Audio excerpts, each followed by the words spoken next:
यदि घर को यहोवा ना बनाए तो उसके बनाने वाले का परिश्रम व्यर्थ हुआ। यदि नगर की रक्षा यहोवा ना करे तो रखवाले का जागना व्यर्थ ही होगा।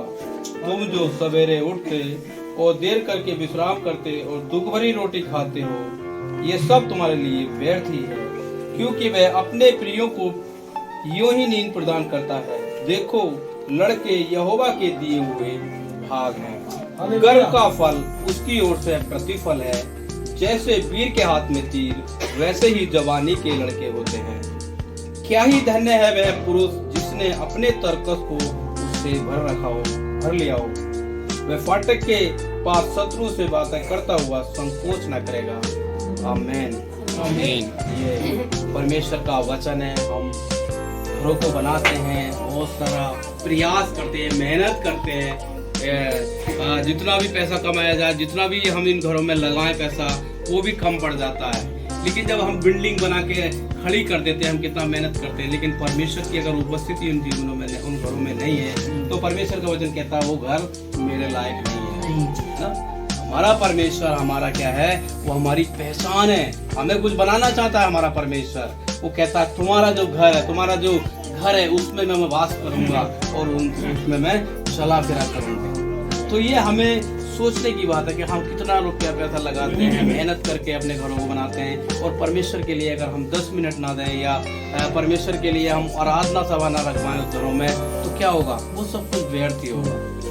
वो सब हवा को पकड़ने के योग्य होगा। लेकिन परमेश्वर की जहाँ उपस्थिति है, उन घरों को परमेश्वर आशीष देता है। ऐसे ही हम देखते हैं, जब आदम और हव्वा को बनाया शुरू में, तो एक परिवार बनाया है ना। पहले तो आदम को बनाया, फिर हव्वा को बनाया, तो एक परिवार हो गया। एक परिवार मिलकर परमेश्वर ने इस दुनिया की सृष्टि की है। और परमेश्वर ने कहा कि हाँ, इन दोनों का रहना अच्छा है। तो उनके लिए एक ऐसा इंतजाम किया परमेश्वर ने कि वाटिकन अदन की वाटिका वहां पर बनाई, और उसमें कुछ भी उनको लाने की जरूरत नहीं थी। जैसे आप कहीं से जाके हमें गैस मोल लेके आना है, या कहीं से अनाज मोल लेके आना है, कहीं से हमें और कुछ आइटम मोल लेके आना है, लेकिन सब कुछ परमेश्वर ने उसी जगह में रखा हुआ था। और उनसे कहा था तुम्हें सारी चीजों पर अधिकार है, पर एक चीज पर अधिकार नहीं है, जो मैं तुम्हें आज बताता हूँ कि इस फल को तुम नहीं खाना, बाकी सब खा सकते हो, तुम्हारे लिए सब कुछ अधिकार है। लेकिन मनुष्य जाति की ये फितरत रही है कि जिस काम को मना करते हैं ना, वो काम असर के करना चाहता है। क्यों करना चाहता है? कि वो दूसरों की सुनता है। अगर हम परिवार में ही सुने ना अपने बातों को, तो हम दूसरे की बातों में नहीं जाएंगे। कहते हैं ना, आग लगाने वाला जो होता है वो दूसरी परिवारों का होता है ना। अगर हम दूसरे की बातों को सुनेंगे तो हमारे घर खराब हो जाते हैं, टूट जाते हैं, बिखर जाते हैं घर। जैसे कि हव्वा ने किसकी बात को सुना? शैतान की बात को सुना, है ना। क्या सुना था? उसने कहा था, क्या ये फल खाने के लिए आपने, परमेश्वर ने आपको मना किया है? मतलब उसने ये नहीं कहा डायरेक्ट कि ये तुम्हारे लिए, तुम्हें परमेश्वर ने मना कर दिया, लेकिन उसने और तरीके से पूछा, क्या ये तुम्हारे लिए, मतलब तुम्हारे लिए है ही नहीं ये चीज? नहीं, ऐसा तो नहीं बोला है। परमेश्वर ने ये बोला कि तुम इसको खा रहे। ये झूठ बोला परमेश्वर ने कि जिस दिन तुम खाओगे तुम्हारी आंखें खुल जाएंगी। लेकिन उस दिन आंखें नहीं खुली, उस दिन उनका अंत हो गया, जीवन का अंत हो गया। और उस अंत को तोड़ने के लिए प्रभु यीशु मसीह ने कुंवारी मरियम के द्वारा अपने आप को पैदा किया। परमेश्वर अपने आप पैदा होकर, मतलब कुंवारी मरियम से यीशु मसीह हमारे बीच में आए, और उन्होंने उस श्राप को तोड़ा जो पीछे का चला आ रहा था। कहते हैं ना, जब वो उनको क्रूस दिया गया तो वो पर्दा जो था वो टूट गया। जो पिछली व्यवस्था थी वो सब खत्म कर दी परमेश्वर ने, और कह दिया कि अब सब कुछ नया हो गया।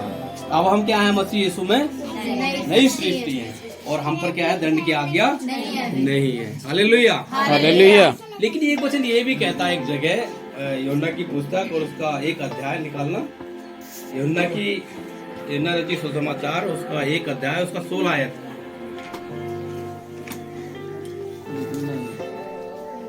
यूहन्ना सुसमाचार 1 अध्याय, उसका 16 आयत। उसकी परिपूर्णता से हम सब ने प्राप्त किया, अर्थात अनुग्रह पर अनुग्रह। हाँ, उसकी परिपूर्णता से हमने क्या किया है? अनुग्रह पर अनुग्रह प्राप्त किया है। व्यवस्था तो मूसा के द्वारा आई थी, और अनुग्रह किसके द्वारा आया? यीशु मसीह के द्वारा। यीशु मसीह के द्वारा।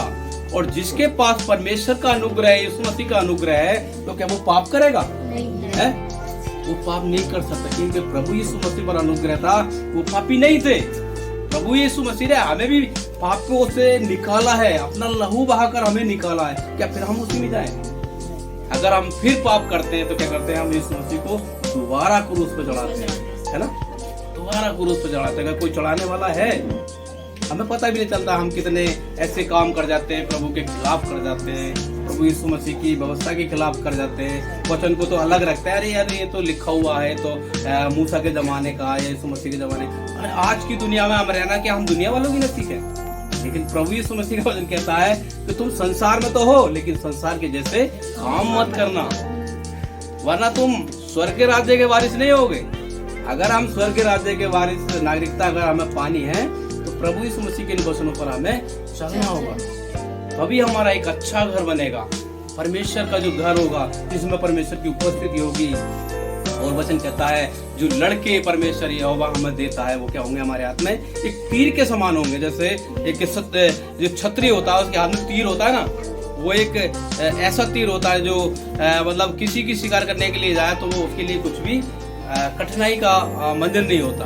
आज हमारे बीच में ऐसे बहुत सारे लोग हैं जिनके 8-8, 10-10 लड़के हैं, तो वो किसी से हटने के मतलब हटते नहीं है, वो है ना? अरे भाई हम तो 6, 7, 8 है या 10 है, हमारा कौन क्या करेगा? लेकिन परमेश्वर का वचन ये कहता है कि तुम्हारा जो तरकस भरा हुआ है उन तीरों से, तुम धन्य हो पुरुष। वो पुरुष जो है धन्य है। कितने लोग आज ऐसे हैं, कितने भी भाई बहन आज ऐसे हैं जिनके पास एक भी बच्चा नहीं है, और वो बहुत सारा प्रयास कर रहे हैं, पूरे इंडिया में घूमे फिर रहे हैं कि हमें एक बच्चा मिले, हमें एक बच्चा मिले ना। लेकिन परमेश्वर की ओर से क्या होता है? ये आशीष में हमारे परमेश्वर ने हमें आशीष दिया। आज हमारे भाई जोसेफ के घर में परमेश्वर ने एक बहुत बड़ी आशीष दी है। हन्ना के विषय में आप जानते हो सब लोग, क्या थी? हन्ना के पास कोई औलाद नहीं थी, है ना? और वो कितना परेशान थी, और उसकी उम्र भी मुझे लगे 80 वर्ष तक है, 90 वर्ष तक हो चुकी थी, और बच्चा होने का कोई भी मतलब उसके अंदर वो सिस्टम नहीं रह गया था। लेकिन परमेश्वर से जब उसने प्रार्थना किया और ऐसी प्रार्थना की, तो वहां का जो याजक था वो भी घबरा गया। अरे ये तो नशे में दिख है कि तू नशे में है क्या? वो बोली मैं नशे में नहीं हूँ, मैंने अपनी बात क्या है परमेश्वर के साथ खोलकर अपनी बातें परमेश्वर से बोली है। और जब खोलकर हम बात करते हैं परमेश्वर से ना, तो परमेश्वर ऐसा नहीं है, परमेश्वर हमारी बातों को सुनता है। और क्या हुआ? उसको एक शैमुएल दिया गया, उसका नाम शैमुएल था, एक लड़का दिया गया। 90 वर्ष की उम्र में उसको एक लड़का दिया। उसने कहा कि मैं इसको तेरी सेवा के लिए दे दूंगा। हालेलुया। तो क्या हुआ? उसने सेवा के लिए दे दिया। परमेश्वर के जो साथ उन्होंने वाचा बांधी थी, वायदा किया था परमेश्वर के साथ, क्या उसको उन्होंने ठुकराया? है ना? उसने उसको पूरा किया। आज हम क्या करते हैं? परमेश्वर हमें आशीष दे देता है, कुछ दिनों के बाद क्या होगा? हम उसको भूल जाते हैं। अरे यार परमेश्वर के पास तो बहुत कुछ है, हम क्या दे सकते हैं परमेश्वर? बाकी हम नहीं दे सकते कुछ भी। हमारे पास है क्या? भजन संहिता लिखने वाला भी ये कहता है, हे परमेश्वर यहोवा, अगर मैं तुझे 1000 बार भी धन्यवाद दूं वो भी बहुत कम है, क्योंकि उससे ज्यादा तो तेरे हम पर उपकार है ना? उससे बढ़कर तो तेरे हम पर उपकार है। तो मेरे प्रिय भाई बहनों, परिवार हमारा परमेश्वर हमें बनाता है, घर परमेश्वर बनाता है। बस हमें ये देखना है कि हमें दूसरों की बातों पर अपने परिवार को हमें ना तोड़ना है। हालेलुया। क्योंकि दूसरा जो होता है उसके मन में क्या होता है कोई पता नहीं, लेकिन हमें अपने परिवार को अपनी तक ही सीमित रखना बेहतर है। हालेलुया। क्योंकि तीसरा जो व्यक्ति है वो केवल, मैं नहीं कहता कि बहुत सारे व्यक्ति ऐसे होते कि तोड़ते हैं घरों को, लेकिन मैं तो शैतान की बात कर रहा हूँ। जो हव्वा ने उससे बात करी शैतान से कि तू इस फल को खा सकती है, तो क्या हुआ? वो घर एक टूटा, है ना? वो घर जो है एक टूटा, और वो जहाँ पर रहते थे इतनी अच्छी जगह में परमेश्वर ने उनको रखा था, तो परमेश्वर जब आया तो उनको क्या करा? उन्होंने पुचकारा, क्या निकाल दिया, क्या करा? डांटा, और क्या करा? निकाल दिया, और श्राप भी दिया कि तुम आज के बाद इतनी मेहनत करोगे, तुम मेहनत करके पेट भरोगे। हालेलुया, है ना? ऐसे बोला था ना, मेहनत करोगे। अरे तुझे फोकट की मिल रही थी खाने के लिए, क्या जरूरत थी ऐसा पाप करने की, है ना? हम परमेश्वर से हट के पाप कर जाते हैं, तो हम क्या करते हैं? उलझनों में फंस जाते हैं, है ना? बहुत सारी परेशानियों में हम फंस जाते हैं और निकलने के लिए फिर हमें कोई भी हमारा सहारा नहीं होता, फिर हमें वापस परमेश्वर के पास आना पड़ता है। ये परमेश्वर, मैं दुनिया में बहुत सारी जगह घूम आया, जैसे वो 12 वर्ष की स्त्री थी जिसको लहू बहता था, दुनिया में बहुत सारी जगह पे घूम गई, अपना जितना भी उसके पास था वो सब कुछ उसने लगा दिया और उसको कहीं भी उसको इलाज सही नहीं मिला, है ना। फिर वापस वो यीशु मसीह के पास आई और उसने कहा कि अगर मैं तेरे वस्त्र को भी छू लूंगी तो मैं चंगी हो जाऊंगी। इतना बड़ा विश्वास है। आज हम पूरा यीशु मसीह को मानते हैं, यीशु मसीह में विश्वास करते हैं। वो तो केवल एक वस्त्र पे विश्वास कर रही थी, यीशु मसीह के अंदर वो सामर्थ्य है ना, तो हमें चंगा कर सकती है। वो 12 वर्ष से लहू बहना उसका बंद हो गया। हालेलुया। इतना बड़ा हमारा सामर्थ्य परमेश्वर है। हालेलुया। वो कहता मुझे किसी ने छुआ है। अरे गुरु, तुझ पर तो इतनी भीड़ है, तेरे ऊपर तो बहुत सारे लोग गिर रहे हैं, लेकिन जिसने उसको छुआ था उसको पता हुआ कि मुझे विश्वास के साथ किसने छुआ है। आज भी परमेश्वर आपसे प्रेम करता है। हालेलुया। अगर आप विश्वास से मांगोगे तो परमेश्वर तुम्हारे लिए क्या करेगा, अपने दरवाजों को खोलेगा, अपने मिरास में कहेगा आओ मेरे बच्चों, आओ मेरे बेटे बेटियों, तुम इस मिरास में रहो जहाँ मैं रहता हूँ। हालेलुया। एक वचन है प्रकाशित वाक्य में लिखा है कि जो जय पाए मैं उसे उस सिंहासन पर बैठाऊंगा जैसे मैं जय पाकर अपने पिता के सिंहासन पर बैठ गया। हमारा परमेश्वर क्या है, पक्षपात नहीं करता है, हम अपने साथ बैठाना चाहता है, अपनी गोदी में उठाना चाहता है, अपने साथ लेके चलना चाहता है कि मैं तुम्हारे साथ चला फिरा करूंगा और तुम्हें बसूंगा। हालेलुया। परमेश्वर का वायदा जो भी है आज वो झूठे नहीं है। परमेश्वर ने सारे वायदों को पूरा किया है, उसमें जो भी वायदे परमेश्वर ने किए हैं। हालेलुया। लेकिन खाना के में बहुत सारी प्रॉब्लम हो गई थी, वहाँ पर एक सिचुएशन ऐसी आ गई थी, लेकिन प्रभु यीशु मसीह ने उसको भी सिचुएशन को भी उस जगह में पूरा किया। क्या हुआ था, दाखरस कम हो गया था, खत्म हो गया था, मतलब वहाँ भी एक सिचुएशन ऐसी थी, फिर वो यीशु मसीह ने पूरा किया। तो मेरा कहने का मतलब यही है, परमेश्वर जैसे जो मुझसे बात कर रहा है कि हमें जो घर परमेश्वर ने दिया है, हमें जो बच्चे परमेश्वर ने दिए हैं, उनको हम अपने ही दायरे में रखें, उनको हम अपनी ही परमेश्वर की अनुग्रह के साथ उनको आगे बढ़ाएं, परमेश्वर के अनुग्रह में उनको चलना सिखाएं, ना कि उनको लड़ाई झगड़े, ना कि उनको दुनियादारी की बातें। ठीक है, दुनियादारी की समझ भी होना बहुत जरूरी है, लेकिन हमें जो व्यवस्था दी गई है परमेश्वर की ओर से वो हमें सिखाना बहुत जरूरी है। हालेलुया। बच्चे बड़े होकर हम वो सब नहीं सिखा पाते हैं जो छोटों को सिखा सकते हैं, है ना। छोटों को हम सिखा सकते हैं, वो बड़े होकर वो बड़े फल लेकर आएंगे। हालेलुया।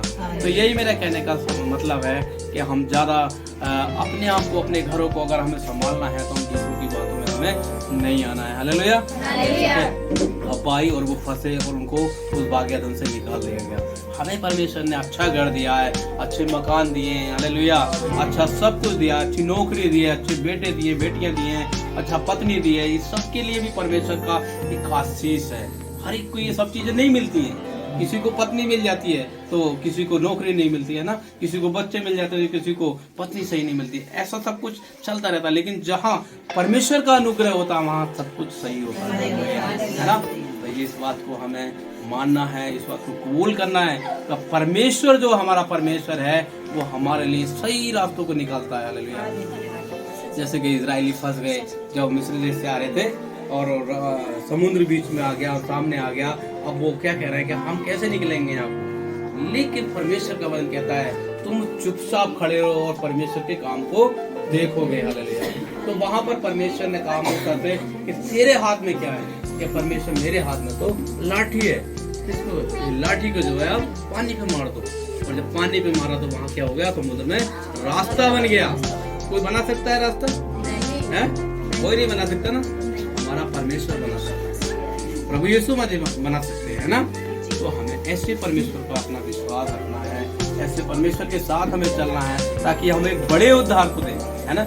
ये जीवन तो हमारा यहीं रह जाएगा, ये जो आर्थिक जीवन है हमारा यहीं पे रह जाएगा। आनंद जीवन पाने के लिए भी हमें बहुत कुछ करना है। अगर हमें आत्मा को बचाना है, वो जीवन की पुस्तक में अगर हमारा नाम है तो अभी हम स्वर्ग राज्य में प्रभु यीशु मसीह के साथ होंगे, वरना बहुत कठिन है ये सब। अगर हम दुनियादारी में पड़े रहेंगे, तो इसी चीजों में पड़े रहेंगे कि हम यहाँ की जीवन ही है, यहाँ का जीवन है, लेकिन एक आनंद जो जीवन है वो हमें नहीं मिलेगा। हालेलुया। हम प्रभु के साथ एक ऐसा रिश्ता बनाएं, प्रभु के साथ बातें करें। ये परमेश्वर बात करता है, ये जो वचन है ना ये बात करता है। तो किताब दिखाई दे रही होगी लेकिन ये बात करता है, मेरे से बात किया परमेश्वर ने। मैं एक बार ऐसा हुआ, मैं बहुत ही घबरा रहा था अपने आप में, बहुत ही मतलब रो भी रहा था, मेरा काम बहुत खराब हो रहा था उस समय।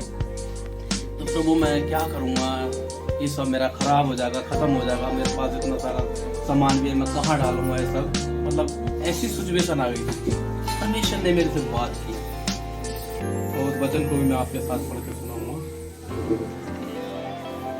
यिर्मयाह 30 अध्याय। जिस परमेश्वर ने मेरे से बात की वो परमेश्वर आपसे ही बात करेगा। हालेलुया। इसलिए है मेरे दास याकूब, तेरे लिए यहोवा की ये वाणी है, मत डर हे इज़राइल, विस्मित ना हो, क्योंकि मैं दूर देश से तुझे और तेरे वंश को बंधुआई के देश से छोड़ा ले आऊंगा। तब याकूब लौट कर चैन और सुख से रहेगा और कोई उसको डराने ना पाएगा। ये वचन मेरे पास आया परमेश्वर का उसी समय जब मैं घबराहट में था, जब मैं बेचैनी में था। परमेश्वर ने इस वचन के द्वारा परमेश्वर ने मेरे से बात किया और आज परमेश्वर ने सब कुछ सही कर दिया है। और शैतान की तो बहुत तगड़ी योजना थी, लेकिन परमेश्वर ने उसको नियंत्रण में रखा। तो परमेश्वर का हम कैसे धन्यवाद न दें, क्योंकि वो हमारी हर एक जरूरत को परमेश्वर पूरा, हालेलुया, हमारी सारी आशीषों को परमेश्वर हमें देता है। हन्ना को 90 साल की उम्र में बेटा दे दिया है ना।